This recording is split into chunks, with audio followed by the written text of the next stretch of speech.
Hello everybody. In this tutorial I will talk about creating user interface in Java.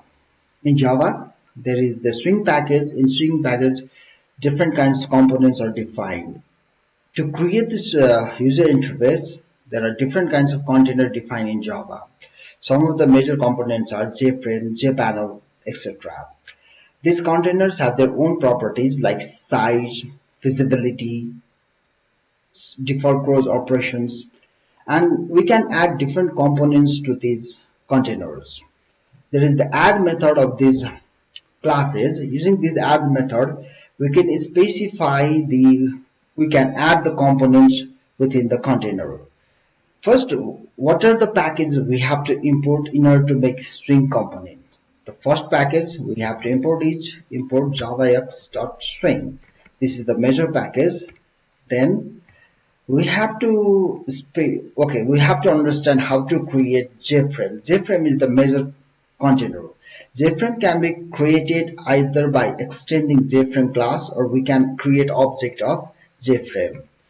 Class AEX.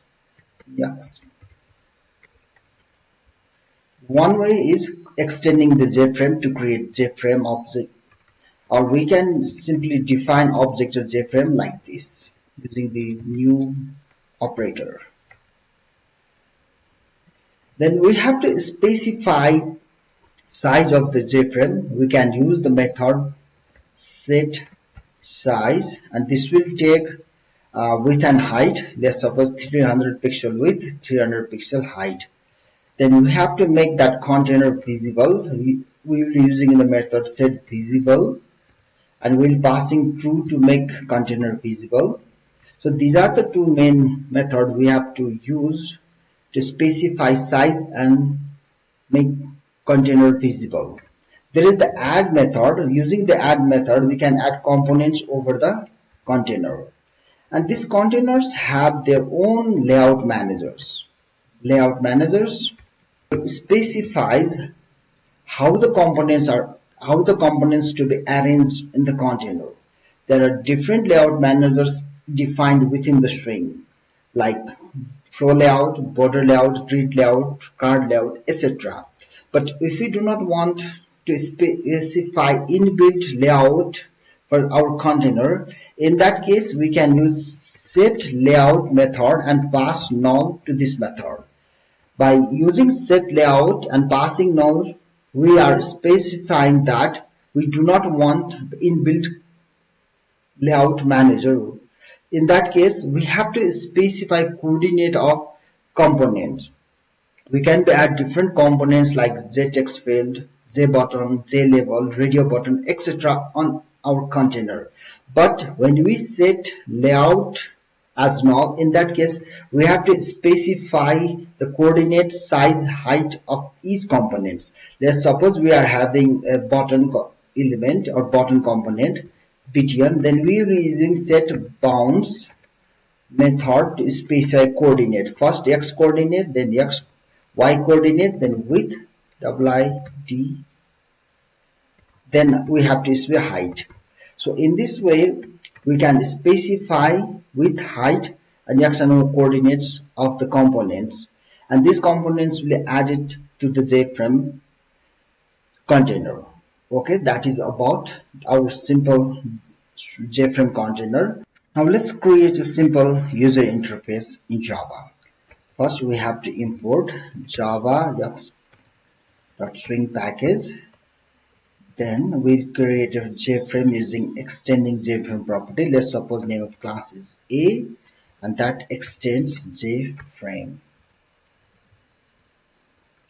In this frame we will be putting one simple button, JButton, btn. Then we define constructor A, btn equal to new G. We will create button object using new operator. Click here. Then we add this button to container using add method.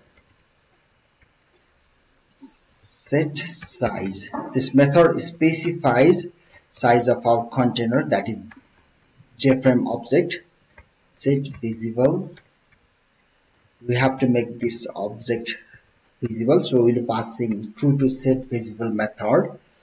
Okay, in this way we have created button, added button to container, specified size and visible. Now let's write the driver program, that is the public static void main, public static void main string.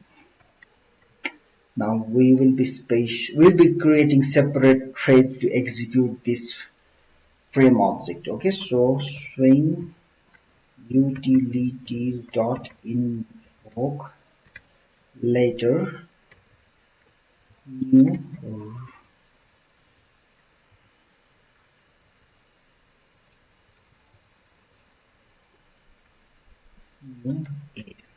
a terminate. Now let's save this program with A is the name of our class, so we have to save this file as a.java. Our main function is also defined within this class A. Now let's save this. Now if everything is okay, now it will execute properly. Java C a.java. That's all right.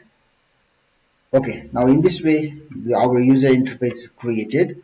The size is 200 pixels width and 300 pixels height, and using this set visual true, now we are viewing this. In this case the whole space is occupied by the button.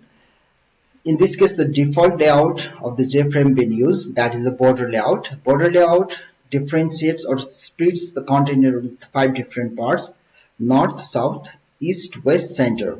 North, top, bottom, right, left and center. Okay, that's all for this video. More on next video. Thank you.